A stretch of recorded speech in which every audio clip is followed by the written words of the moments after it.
पुणे शहरातील कोंढवा परिसरातील ज्या जमिनीचा घोटाळा झाला, पार्थ पवार यांनी जे खरेदी खत केलं त्यांच्या कंपनीने, यावर मी सविस्तर पत्र मुख्यमंत्र्यांना लिहिलेलं आहे आणि या संदर्भात फौजदारी स्वरूपाची कारवाई करण्याची मागणी केली आहे।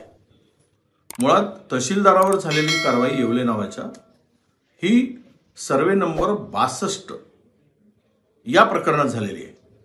दिशाभूल करून विषय दुसरीकडे वळवण्याचा प्रयत्न होता कामा नये आणि तहसीलदारांच्यावर झालेल्या कारवाई ही या जमीन घोटाळ्याशी संबंधित नाही आणि त्या पलीकडे जाऊन हे खरेदी खत होताना ज्या ज्या अधिकाऱ्यांचा समावेश आहे त्याची सविस्तर माहिती। ही जमीन ज्यावेळेस वतनाची जमीन, इमानाची जमीन ज्यावेळेस दिल्या गेली आणि त्या जमिनीच्या संदर्भात 7/12 जो वापरला गेला तो बंद 7/12 वापरला गेला आणि चालू 7/12 त्या जमिनीवर सरकार ही नोंद आहे। मग रजिस्ट्री होताना ते आपला रजिस्ट्रार, सब रजिस्ट्रार लोकांच्या 7/12 चौकशी केल्याशिवाय किंवा करंट 7/12 असेल तरच ते सेलिट होते आणि बंद पडलेल्या 7/12 सेलिट झाली कशी, हा एक प्रश्न। दुसरा महत्त्वाचा प्रश्न या संदर्भात की सदर जमीन सरकारी असताना त्या जमिनीच्या खरेदी विक्रीच्या संदर्भात किंवा त्याचा कस्टोडियन हे जिल्हाधिकारी असतात आणि ते एसडीओच्या अधिपत्याखाली सर्व माहिती उपलब्ध असते।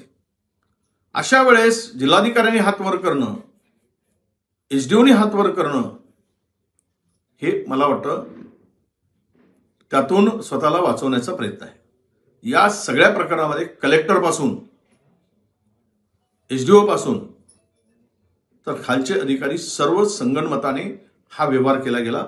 यामध्ये करोडो रुपये घेतले गेले किंवा राजकीय दबावपोटी केला गेला असेल, पण म्हणून आमची मागणी आहे की या सर्व प्रकरणाची ज्या जिल्हाधिकाऱ्यांच्या उपस्थितीमध्ये हे सगळे झालं त्याच्याच अध्यक्षतेखाली चौकशी नेमायची, म्हणजेच त्या प्रकरणामध्ये सत्य परिस्थिती बाहेर येणार नाही।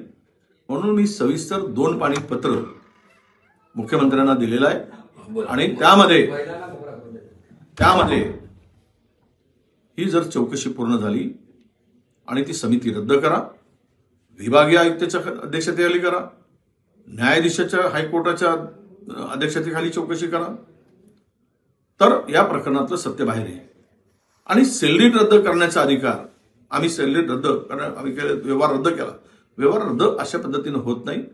अंजलीताई दमानिया म्हटल्याप्रमाणे दोन्ही पार्ट्यांनी जाऊन कोर्टात केल्याशिवाय, दोन्ही पार्टी कोर्टात जाऊन मागणी केल्याशिवाय तो व्यवहार रद्द ठरू शकत नाही आणि यासाठी हा पत्र पाठवलेला। या संदर्भात मुख्यमंत्र्यांनी कोणालाही वाचवण्याचा प्रयत्न न करता गांभीर्यानं आणि खरोखरच जर सरकार इमानदार आहे असं भासवायचं असेल तर निपक्ष चौकशी करावी आणि उच्च न्यायालयाच्या न्यायाधीशाच्या मार्फतीनं ही चौकशी व्हावी अशी मागणी आमची आहे।